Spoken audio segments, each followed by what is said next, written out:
I am Reed. I am 27. Just an average dude. I've made tons of money mistakes in my 20s, and now I want to share everything I've learned to help you take control of your finances and your life. So this is how to stop living with regret, because it is literally killing you, and I am going to give you 3 step-by-step ways on how I personally have gotten over a lot of regret. These last few years, I am 26 years old, and I really just wanted to stop living with it. And I looked myself in the mirror and I said, I am done with this, man. I moved on, and I want to share what I did with you. I honestly think, just getting right to it, I think every single person watching this can admit to having some regrets at some point in their lives, right? Whether that is not taking YouTube seriously enough like me, which I get into in a second, not taking that job offer maybe that you always wanted, maybe going to the gym, losing that 20 pounds, putting on the muscle, maybe even not buying Bitcoin 10 years ago before it boomed, right? As funny as that sounds, listen, we've all been there. But I have ways that I've personally gotten over most of my regrets, and it has been one of the biggest weights lifted off my shoulders, to be completely transparent. I've heard a ton of your guys' stories and the emails, the comments, and a bunch of your backgrounds, and I think seriously this could be one of my most valuable videos on just going into 2025 and how to remove that leech, that toxic just cancer from your life that is regret. So first off, I want to really talk about, like, you are almost conditioned to think that regrets are just a normal part of your life, right? I learned this from teachers, from parents, family members. Like, it is almost like, yeah, you are just going to live with that, and you are going to have to sulk in your sorrows, and that is just going to be it. I think that is absolute crap, right? Does tea have to be any of that if you know what you are doing? And I mean, even as far as sports is a really common one, I know I am probably going to get some hate comments saying like, oh, that doesn't make any sense. I am not in my 20s anymore. I can go play pro football. It is like, no, of course you can obviously, but you can make content about football. You can go become that football coach in the high school or the local community if you really wanted to be that involved. It is like, there is ways that you can be involved, and I want to get into that in just a second, right? So for me personally, this is a story about my younger self. I really regretted not taking YouTube seriously enough. Funnily enough, the exact same capture card that I am using right now on my Xbox 360 I had in 2013 when my dad originally got it for me. And not taking it seriously has just fizzled away recently, because as you can see, I am now finally being consistent. But even though I didn't make the best videos, I strongly believe you could get away with just about anything back then in 2013. You could have blown up for talking about the most random stuff, and back then I was actually getting some traction. I was actually staying pretty consistent for the most part.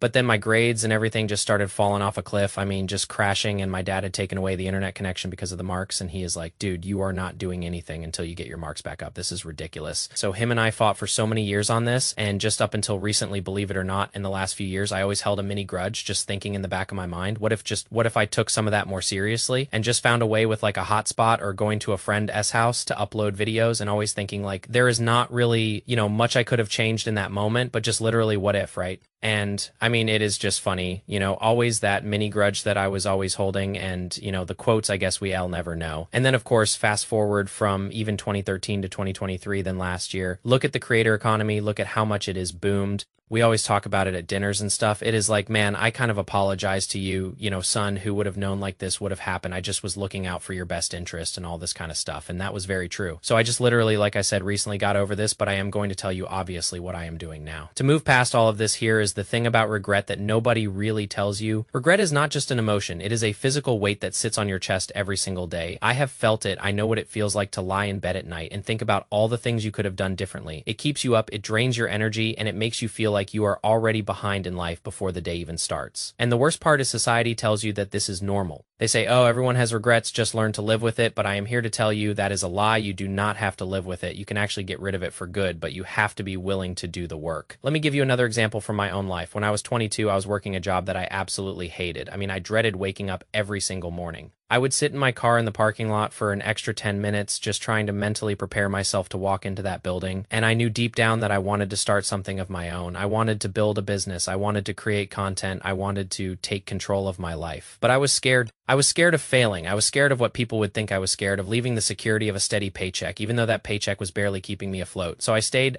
for 2 more years, 2 years of my life that I will never get back. And when I finally left, I remember thinking, man, I should have done this so much sooner. That regret stung for a long time. But here's what I realized. That regret only existed because I was still living in the past. I was still holding on to the version of myself that was too scared to make a move. And as long as I kept thinking about that version of myself, I was never going to move forward. So I had to make a choice. I could either keep feeling sorry for myself, or I could take that energy and channel it into building something better right now. And that is exactly what I did. I started small. I started making content even when nobody was watching. I started learning about money and investing even though I had no idea what I was doing at first. And slowly but surely that regret started to fade because I was too busy building my future to keep looking at my past. First things first though, number one, you need to come to terms with it. Okay, I did this recently to myself saying, yes, does this suck that it happened? Does it suck that I didn't take it more seriously? And the best time to start doing content was 10 years ago, 100%. Okay, I'd be lying to myself if I didn't say that, but you know what? The second best time to start is today, right? Right now, people are still killing it. People are growing crazy. If anything, the algorithm actually favors new creators today more than it did 10 years ago. People are making crap loads of money, so it is like, why would I sulk about it now, right? So step number one, mentally check yourself and say, yes, even though I was right, I was bang on. I should have bought Bitcoin 10 years ago. I should have started that YouTube channel. That business 10 years ago, but you still have a chance. There will always be that chance, right? Let me break this down even more because I think a lot of people misunderstand what coming to terms actually means. It does not mean you pretend like it never happened. It does not mean you suppress those feelings or tell yourself it was meant to be. It means you look that regret straight in the face and you acknowledge it fully. You say, yes, this happened. Yes, I messed up. Yes, I missed that opportunity. And yes, it hurts. But then you make a conscious decision to not let it control you anymore. You take the power back, you stop being a victim of your past, and you become the architect of your future. This is not easy. It takes practice. But once you do it, you will feel a weight lift off your shoulders that you did not even realize was there. Now this goes right into step number 2, take action on that chance. None of this means anything if you just think about it and cry about it if you are not going to take action, right? What is crazier is sometimes, even to this day, we psych ourselves out. You think in that moment it is like, oh my God, what if you look at the price index of Bitcoin or whatever and you almost paralyze yourself by thinking, well, now it is even more late. I guess I can do anything about it now, and you almost screw yourself out of it again, dude. It is never too late. Okay, opportunities are always going to exist. It is just a matter of how many of them you want to take. I know that sounds cliche. I know it sounds silly, but it is so damn true, right? This is why I can stand the gurus who go by now is your last chance. It is your final chance to do this all, just to sell you a program that is not true whatsoever, and I will die on that hill forever. There will always be money circulating in this economy, okay? That will always be up for grabs no matter how bad you want it or how bad the outside may seem. There will be trillions of dollars circling this world. It is just a matter of how much you want to grab, right? So my point there is keep swinging that damn bat as many times as you possibly can. Just try stuff. One of the swings will be the home run, but you are going to miss everything if you don't take any shots anyways, right? Let me give you a real example of what taking action looks like. I had a friend who regretted not learning a trade in high school. He was 28 working dead-end jobs feeling stuck. He kept telling me, man, I should have learned to be an electrician when I had the chance. Now it is too late. And I said to him, bro, you are 28 years old. You have 40 more years of working life ahead of you. If you start learning today, you could be a licensed electrician by the time you are 32.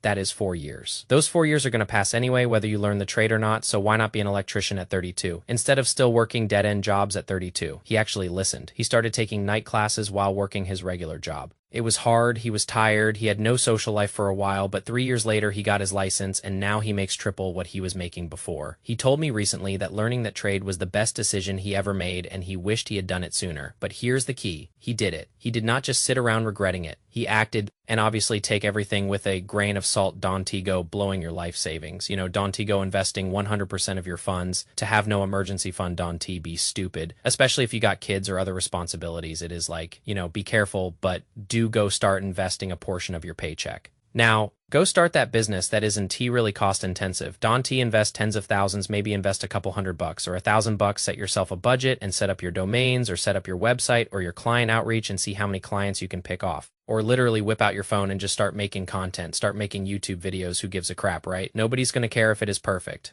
This is another thing, almost a side note, perfection is holding you back, man. The scrappier you get, the better. I know it sounds almost counterintuitive, it sounds silly, but sometimes being scrappier, it is way more relatable, right? On an iPhone camera or a choppy mic, one of the biggest comments that I got on my very first video was like, dude, your mic is really crappy, but as weird as this may sound, I kind of relate to you more because of it. It is almost like imperfection, and I feel almost more on your level rather than you talking down to me, so I really appreciate that. And that means a lot. So, you know, just start, man. Who cares? Your videos will get better. You're going to get better with motion, and you are going to progress that way you need to do it. Okay, I want to talk about something else here that I think is really important. A lot of you are waiting for the perfect moment. You are waiting until you have the perfect camera, the perfect lighting, the perfect script, the perfect amount of knowledge. And let me tell you something, that perfect moment does not exist. It never has, and it never will. The people who succeed are not the ones who waited until everything was perfect. They are the ones who started with what they had and figured it out along the way. I started making videos with a $50 microphone and a ring light from Amazon. My first few videos were terrible. I mean, genuinely bad, but I kept going. And slowly I got better. My audio got better, my lighting got better, my storytelling got better.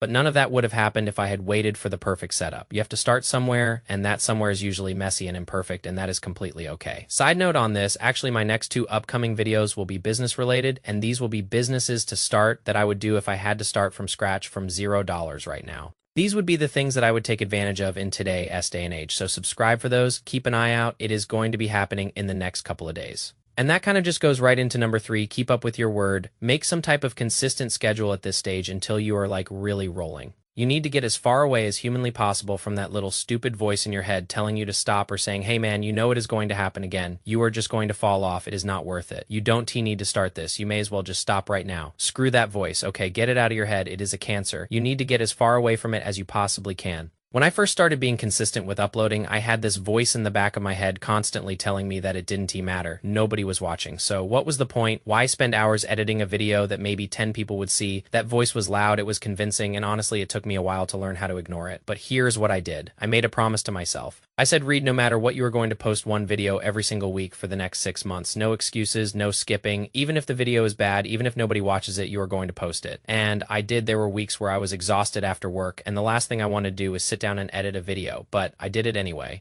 There were weeks where I thought the video I made was terrible and I wanted to delete it, but I posted it anyway. And after about 3 months, something started to change. I started getting comments, not a lot, but a few. People were actually watching and some of them were coming back for more. That momentum built slowly, but it built consistently because I kept my word to myself. It was very difficult for me in the beginning, trust me. But once I started seeing some traction, or better yet, I almost tricked my mind to say, dude, no matter what you tell me inside my little head, nothing's going to stop me from just posting videos. And I know this sounds funny even when I just upload it, just seeing that upload tracker, be 100% complete and finally seeing a video uploaded on my behalf, even though nobody was watching, it felt amazing because I could prove it to my younger self that I could do this, right? That I didn't need to procrastinate and do all this kind of stuff. That is another side video that I might make, is how procrastination cost me millions, especially in my mid-20s. I could have made so much more money if I had just taken that more seriously. So anyways, not to ramble on or yap on too much, but again, regrets only exist because you are still living in the past to keep them alive. And by doing that, you are sacrificing living in the now, even in the today. The past is gone, it doesn't exist anymore, so leave it there, right? Move on to today right now for your future self, and I promise you it is going to work. You are going to thank yourself, right? The other thing I am thinking about, I saw this comment and it made me smile. Go make your younger self proud. I had someone saying, dude, your younger self would be so happy right now, and I really am. Go back and shake your 15, 16, 17-year-old hand and say, I did this just for us. I did this for you, and now I am proving it right. Think about that for a second. Imagine your younger self. Imagine that kid who was scared, confused, unsure of what the future held. Imagine looking them in the eye and telling them that everything is going to be okay, that you figured it out, that you built something, that you took the lessons from all those failures and you turned them into something real. That feeling right there, that is what you are working toward.